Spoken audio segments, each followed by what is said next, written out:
So the 1 year anniversary or the 1 year birthday of the release of CS2 has now came and went, and with it we have now a year's worth of data to see how and what has happened to different CS2 investments over the past year. I am Jerm, a CS2 collector, investor, and cash trader. In this video today, I wanted to go over the CS2 investing markets over the past year to take a look at what have been some of the best performing assets and how some of the items in all different kinds of asset classes have performed over the past year. If there's anything we can take away or learn from it, and also just kind of use this as a nice little recap for the year that was, and how a lot of our things did, what we made money on, what we lost money on, all of that good stuff. But first, of course, I want to mention my cash trading business. If you're looking to sell any of your CS2 items, turn them into cold hard cash or crypto or any other payment method, definitely hit me up over on Twitter. It's going to be the first link in the description below. We're buying pretty much anything and everything for the right price. You can see here some patches, gloves, knives, cases, whatever you guys might have. If you're looking to sell it, we can probably get a deal done. And of course, you're helping support me, my channel, and my content. With that being said, let's get right into this today. So one of the areas I did want to take a look at, obviously,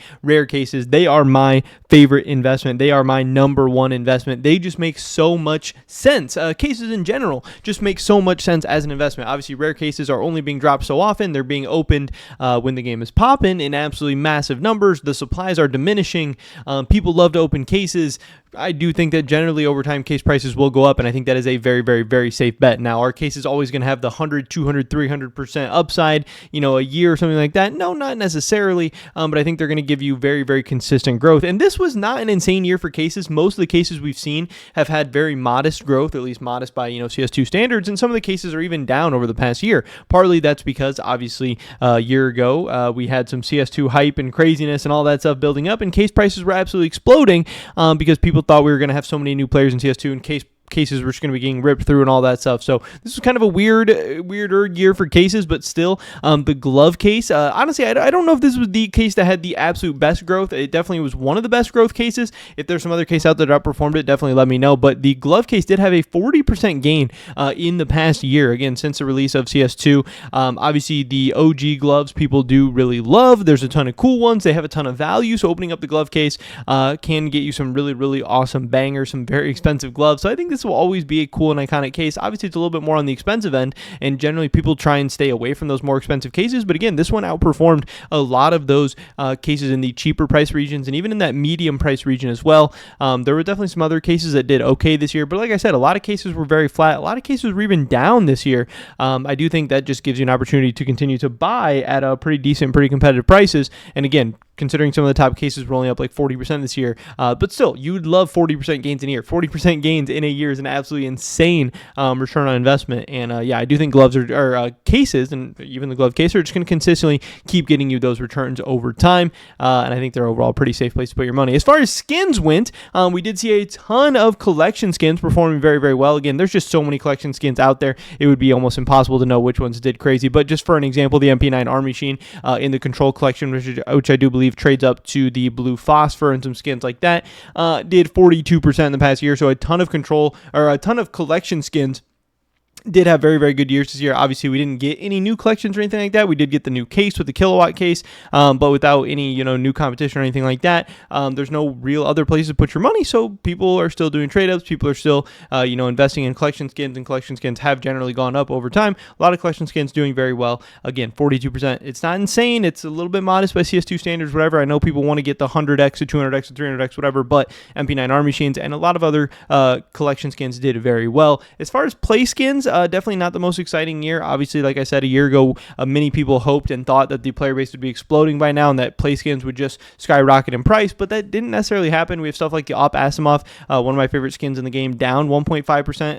AK-47 Vulcan, again, an AK that has just shown very, very consistent growth over time, only up 1% in the past year, so nothing too crazy to write home about there. Gloves, a lot of gloves were up and down all over the place. We have the Sport Glove Slingshot, very, very cool gloves, but they were down about 26% in the past year. Again, some gloves were up, some gloves were down. Most of them were pretty flat or down for a lot of the same reasons. We have also like knives. We have the Karambit Vanilla. Actually, saw some decent growth this year, up 12%, but again, not anything insane. And obviously, people investing into gloves or knives or whatever before the release of CS2, we're expecting to see much bigger gains, if not gains at all, from items like these. Because again, a year ago today, we thought CS2 was going to, before CS2 dropped and we really knew what it was, we thought it was going to be this explosive growth for all these style of items. We did see agents go absolutely insane this year, especially very, very recently. Elite Trapper Solman. Now we're getting into the really crazy gains, up 349% since the release of CS2, and a lot of these gains are just within the past couple of months. Elite Trapper Solman is a very cool looking agent. Obviously, he's got like the chains, he's got a lot of bling going on.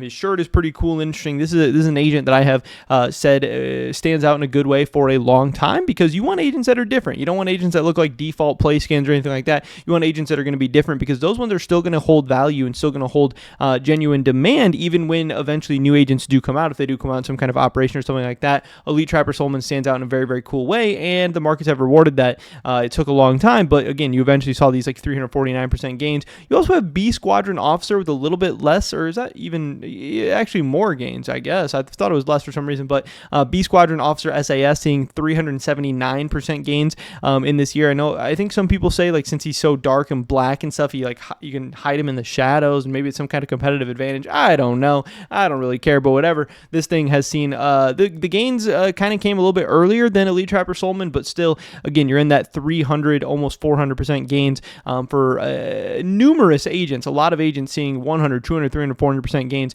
in the past year. And again, a lot of this is within the past 3 or 4 or 5 months for many of these agents. But hey, better late than never for some crazy, crazy gains. But obviously, it's going to be very interesting to see for agents overall, if they'll be able to hold on to these gains, and if they're going to continue to grow, or if these prices are going to come back down to earth at some point. Obviously, the Bayonet Frog patch and patches in general went really crazy over the past year. Bayonet Frog up 519%, and honestly, of all the items that I've seen and looked at and all the graphs and everything, this might be the single most growth we saw from any item throughout the release of CS2, which is really crazy, because again, a year ago, this thing was already $123. So many people were saying it was already overpriced at that point and didn't have much more room to grow, and still, even from a year ago today, it's been, in my opinion, or from what I see so far, potentially the highest growing item in the past year throughout the CS2 lifespan. For sure, one of the, again, there's not many. If there are any items that are beating a 519% gain, there's not many. So Bayonet Frog has been going crazy. Again, some other patches doing quite well as well. We have the Sunset Wave patch up 192% in the past year.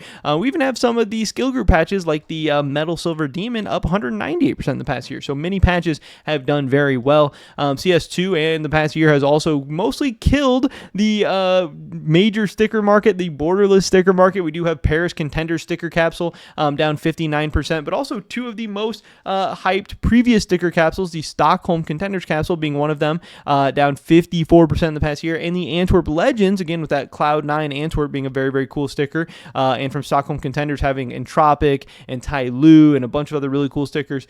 These are both just getting absolutely crushed over the past year. Again, a lot of that is thanks to Paris and the overabundance, but also thanks to Copenhagen being borderless as well. Will these bounce back at some point in the future if Valve ever does decide to release some border stickers? I don't know, but so far the story of CS2 has been the story of really murdering borderless stickers. We did have other stickers, obviously, when we had like the new sticker crafting update, bringing out both 5x stickers and being able to move around crafts and stuff. The sticker capsule 2 took off for a little bit, but then it kind of crashed back down, but it's been on fire as of late. It's down 13% over the past year. We have older bordered stickers kind of being all over the place. We have the Flip Side Hollow from Cato 15, one of my favorite stickers, one of my favorite sticker collections, being down 9%. We have the Flash Gaming Hollow from Boston being down about 12%. But then you have Atlanta, stuff. Optic Gaming Hollow from Atlanta, another sticker that I really, really like, being up 36% in the past year. I do think that overall, as long as Valve keeps putting out borderless stickers, that old bordered stickers have a very bright future.